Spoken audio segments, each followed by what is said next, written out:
ٹھیک ہے. This should not be free for all. یہ ہمیں روکنا ہے اور سمجھانا ہے. اور میں میڈیا والے دوستوں سے بہت مؤدبانہ گزارش کروں گا، ان ساری جو میں کرتا رہتا ہوں نا باتیں پولیٹیکل یہ وہ سب، ان سب سے زیادہ جو ہے وہ امپورٹنٹ یہ بات ہے جس کو آپ پلیز کار خیر سمجھ کر اس کو جو ہے وہ لوگوں تک پہنچائیں.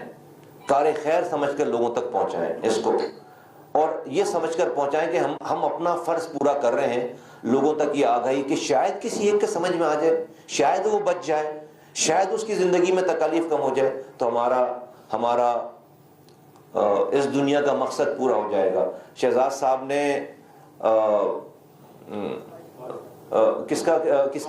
اشفاق صاحب کا کوٹ بتایا کہ اگر تم نے ایک آدمی کی زندگی میں بہتری کر لی تو تمہاری جو ہے وہ، میں آپ کے سامنے اسی ریفرنس سے ایک حدیث میں پہلے بتا چکا ہوں. ایک حدیث اللہ کے رسول صلی اللہ علیہ وسلم نے فرمایا، آپ تو انسان کی بات کریں کہ بنی اسرائیل کے زمانے میں مفہوم ہے کہ ایک گناہگار خاتون تھی جس کے پاس ایک بھی نیکی نہیں تھی.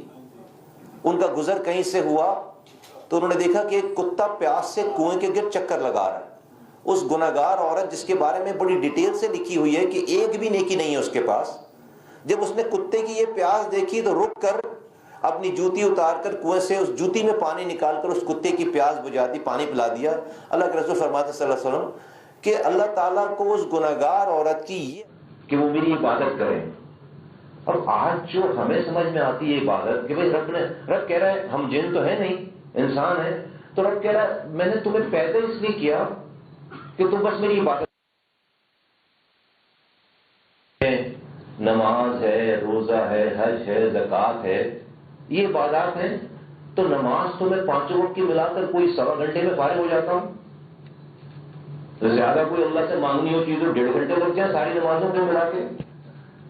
روزے تو جو وہ سال کے 1 مہینے ہیں، 11 مہینے کیا کروں؟ رب کہہ رہے میں نے پیسے اس لیے کہ عبادت کرو. حج تو سال کے جو 7-8 دن 3 دن میں حج ہو جاتا ہے، کہتے ہیں آنے جانے میں 7-8 دن لگ جائیں گے، سال بھر کیا کروں؟ تو سمجھ میں یہ بات آتی ہے کہ نہیں بھائی، ہر وہ کام جو اللہ تعالی کے بتائے ہوئے طریقے کے مطابق ہو وہ عبادت کے زمرے میں. ہم نکل کر اپنے گھر سے ایک مزدور اپنے لیے روٹی کمانے جا رہا ہے، مزدوری کرنے جا رہا ہے، وہ اگر حلال طریقے سے پیسے کما رہا ہے، پیسے اس کے جیب میں مزدوری کرنے جا رہا ہے، وہ اگر حلال طریقے سے پیسے کما رہا ہے، پیسے اس کے جیب